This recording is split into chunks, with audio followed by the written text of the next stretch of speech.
छत्तीसगढ़ को जल्द मिलेगा समुद्री बंदरगाह। जी हां, आपने सही सुना, क्योंकि यहां पर सरकार बहुत जल्द एक बनाने जा रही है छत्तीसगढ़ को सीधा विशाखापट्टनम के बंदरगाह से कनेक्ट करने के लिए एक बड़ा एक्सप्रेसवे। इस एक्सप्रेसवे के बन जाने से छत्तीसगढ़ को सीधा समुद्री बंदरगाह मिलेगा, जिससे इकोनॉमिक बूस्ट, रोजगार और साथ ही साथ इंडस्ट्रियल डेवलपमेंट तेजी से होगा। लेकिन मानने वाली और जानने वाली बात यह है कि कौन से यहां पर आपको जिले इसमें शामिल होंगे, ये एक्सप्रेसवे कहां-कहां से गुजरेगा, कब तक बनकर तैयार होगा और साथ ही यहां पे छत्तीसगढ़ को इसको क्या फायदा होने वाला है। आज इस वीडियो में हम इसी प्रोजेक्ट के बारे में, डेवलपमेंट के बारे में बात करेंगे कि आखिर छत्तीसगढ़ का रायपुर विशाखापट्टनम एक्सप्रेसवे किस तरीके से छत्तीसगढ़ के लिए यहां पर एक नया और समुद्री बंदरगाह जैसे रास्तों को खोलने जा रहा है। वीडियो को पूरा जरूर देखिए ताकि आप समझ सके कि आखिर छत्तीसगढ़ किस तरीके से बदल रहा है। सबसे पहले अगर हम बात करें कि यहां पे छत्तीसगढ़ को सबसे बड़ा फायदा इसमें यह होगा कि खनिज संपदा से बंदरगाह तक तेज और आसान पहुंच आपको ऐसे एक्सप्रेसवे के बन जाने से सुनिश्चित हो जाएगी। छत्तीसगढ़ में हम देखते हैं कि कई सारी तरीके के खनिज उपलब्ध हैं। कैसे कि यहां पर आपको लौह अयस्क, कोयला, स्टील उत्पाद, एल्युमिनियम और सीमेंट जैसे आपको खनिज हैं। वहीं अगर हम बात करें इन उत्पादों के निर्यात के लिए तो बंदरगाहों तक भेजना, आपको रॉ और कच्चा माल भेजना आसान हो जाता है।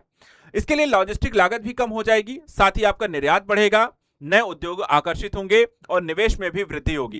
तो एक तरीके से छत्तीसगढ़ को डायरेक्ट कनेक्टिविटी बंदरगाह तक देने के लिए इस एक्सप्रेसवे से औद्योगिक और यहाँ पे लॉजिस्टिक हब को सीधा सीधा फायदा होता हुआ दिखाई दे रहा है। लेकिन किसी इंडस्ट्री का डेवलपमेंट हो जाने से यहाँ पर देखा जाए तो उससे पूरे राज्य और क्षेत्र का भी विकास होता है, इसलिए इसके बारे में समझिए। रायपुर विशाखापट्टनम जो एक्सप्रेस है, ये पूरी परियोजना जो है 6 लेन का ग्रीनफील्ड एक्सेस कंट्रोल्ड एक्सप्रेसवे है। यह छत्तीसगढ़ की राजधानी रायपुर को आंध्र प्रदेश के प्रमुख समुद्री बंदरगाह या शहर से यहां पर विशाखापट्टनम से जोड़ने का काम करेगा।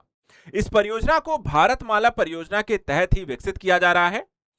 यहां पर आप इसे ऐसे देख सकते हैं कि यह छत्तीसगढ़ रायपुर से शुरू होकर ओडिशा होते हुए आंध्र प्रदेश के विशाखापट्टनम तक यहां पर पहुंचेगा। इस तरीके से आपको बेहतर कनेक्टिविटी, औद्योगिक विकास और समुद्री बंदरगाह तक पहुंच सुनिश्चित होगी। इसमें एक खास बात और है, इसकी लंबाई कितनी है। यह एक्सप्रेसवे 465 किलोमीटर लंबा होगा, 6 लेन का एक्सप्रेसवे होगा, 3 राज्यों से गुजरेगा और हजारों करोड़ रुपए की लागत से इसका निर्माण किया जाएगा। में इंपॉर्टेंस क्या है, देखिए, जब कोई आपको राज्य को अगर समुद्री बंदरगाह उपलब्ध हो जाए तो उससे व्यापार को बहुत बूस्ट मिलता है और ऐसा ही कुछ अब छत्तीसगढ़ को लिए भी यहां पर आपको बनते हुए देख सकते हैं। समुद्री बंदरगाह से सीधा संपर्क हो जाने से यहां पे छत्तीसगढ़ जैसे राज्यों को पूर्वी तट तक विशाखापट्टनम पोर्ट आपको मिलता है। इससे उद्योग और व्यापारी जो है माल अपना बंदरगाह तक पहुंचा सकेंगे, समय कम लगेगा और लागत में भी यहां पर उनकी कमी आएगी और इससे यहां पर मुनाफा भी बढ़ेगा और इंडस्ट्री को यहां पर एक बूस्टअप मिलेगा। फायदा यह होगा कि यहां पर आपको देखा जाए तो समय की बचत, लागत कमी, माल ढुलाई आसान और व्यापार निर्यात में आपको बढ़ावा, यानी कि सीधा बंदरगाह तेज विकास को यहां पर सुनिश्चित करता है।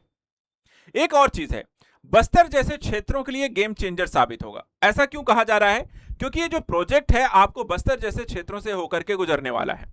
अभी अगर हम देखें जो कनेक्टिविटी की पुरानी चुनौतियां हैं कि आपको बाजारों तक पहुंच नहीं मिल पाती है, आप कृषि उत्पाद तक तेजी से नहीं पहुंच पाते हैं, आप वन उत्पादों का व्यापार जो है वो सीमित रहता है और पर्यटन को जो होता है उसको जो सीमितता थी वो अब खत्म हो जाएगी।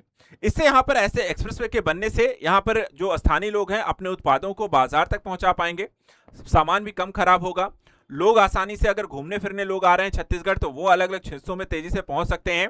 तो इससे पर्यटन को भी फायदा है। बस्तर क्षेत्र जैसे क्षेत्रों के जो काफी पिछड़े हुए हैं उनको यहां पर आपको विकास की एक नई राह आपको मिल जाएगी, खुल जाएगी। सवाल यह भी है कि यात्रा में कितना समय लगेगा। तो अगर हम बात करें कि रायपुर से विशाखापट्टनम अगर आप जा रहे हैं तो लगभग यहां पर यात्रा की समय में 50% की कमी आने की उम्मीद है। अभी देखा जाए तो आपको 12 से 13 घंटे का जो समय लगता है, ऐसा समय इसलिए भी लगता है क्योंकि आप लंबी दूरी तय करते हैं, ट्रैफिक जाम में फंस जाते हैं, घुमावदार और असुरक्षित रास्ते हैं और ईंधन और लागत भी यहां पर अधिक हो जाती है। तो वो सारी चीजें भी यहां पर आपको खत्म हो जाएंगी। समय की बात करें तो जो 12-13 घंटे आपको लगा करता था वो घट करके आपको मात्र 5 से 6 घंटे हो जाएंगे और आपको फायदा ये होगा कि एक्सप्रेसवे बनने के बाद एक तो दूरी कम हो जाएगी, एक सीधी कनेक्टिविटी देता है, दूसरा ट्रैफिक की जो बाधाएं थी वो घट जाएंगी क्योंकि शहरों से होकर नहीं गुजरेगा। इसके अलावा हाई स्पीड यात्रा जो होगी वो संभव होगी कि यहां पर आपको एक्सेस कंट्रोल्ड होगा और समय और ईंधन किससे बचत होगी, यानी कि पहले और बाद की स्थिति में यहां पर आपको जमीन और आसमान का अंतर आपको आते हुए दिखाई देगा। सवाल यह भी है कि छत्तीसगढ़ के कौन कौन से जिलों को यहां पर इसका फायदा हो रहा है, उड़ीसा के किस किस जिलों को फायदा हो रहा है, विशाखापट्टनम यहां पर आंध्र प्रदेश को किस किस को फायदा हो रहा है। तो यहां पे देखिए छत्तीसगढ़ में अगर हम बात करें तो ये रायपुर, धमतरी, कांकेर, कोंडागांव और जगदलपुर से होकर के गुजरेगा। उसके बाद ये प्रवेश करेगा उड़ीसा में, और उड़ीसा में देखा जाए तो नवरंगपुर और कोरापुट से होकर के गुजरेगा, और उड़ीसा के बाद फिर ये पहुंचेगा आंध्र प्रदेश। आंध्र प्रदेश में ये अराकू क्षेत्र और विशाखापट्टनम को कनेक्ट करेगा। इस तरीके से रायपुर से होते हुए उड़ीसा और उड़ीसा से होते हुए आंध्र प्रदेश तक आप यहां पर पहुंच सकते हैं, और आपको यहां पर एक समुद्री बंदरगाह और कनेक्टिविटी यहां पर आपको इससे मिल जाती है। 3 राज्यों को कनेक्ट करता है, व्यापार को बढ़ावा मिलेगा, पर्यटन को बढ़ावा मिलेगा, निवेश बढ़ेगा और स्थानीय रोजगार भी तेजी से बढ़ेंगे।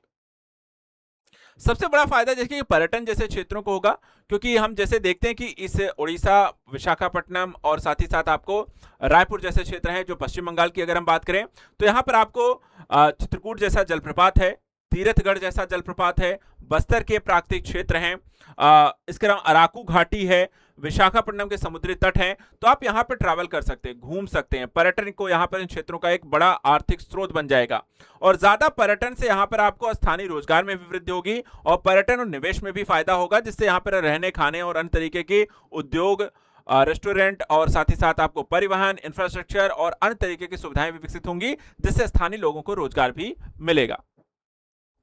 राष्ट्रीय स्तर पर क्या महत्व है, तो जैसे हमने कहा कि मध्य भारत को समुद्र तक कनेक्टिविटी देता है, यानी कि भारत सरकार का लक्ष्य यह है कि उत्पादन केंद्रों को सीधे बंदरगाहों से जोड़ा जाए, जिसमें रायपुर विशाखापट्टनम एक्सप्रेसवे इसी रणनीति के हिस्से के तौर पर विकसित किया जा रहा है।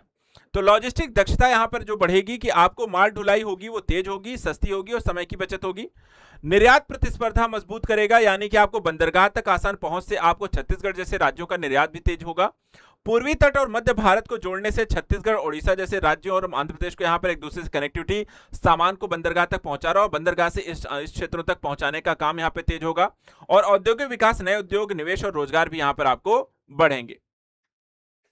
चुनौतियां क्या कुछ यहां पर हैं, तो यहां पे देखिए कुछ चीजों के बारे में चर्चा चल रही है कि भूमि अधिग्रहण को लेकर के समस्या हो सकती है।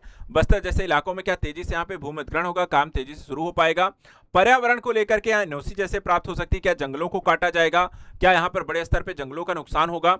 पहाड़ी क्षेत्रों को लेकर के यहां पर उनके कटाव और उससे संबंधित यहां पे समस्याओं को लेकर के है, और क्या समय पर इसे पूरा किया जा सकेगा। अगर ये सब यहां पर कर लिया जाए तो यहां पर इस एक्सप्रेसवे के बन जाने से इन तीनों ही राज्यों को फायदा है, और सबसे ज्यादा यहां पर छत्तीसगढ़ को, जिसे सीधा यहां पर आपको समुद्र बंदरगाह मिलेगा और उसके इकोनॉमिक बूस्ट और बस्तर जैसे क्षेत्रों के लिए ये गेम चेंजर साबित होगा।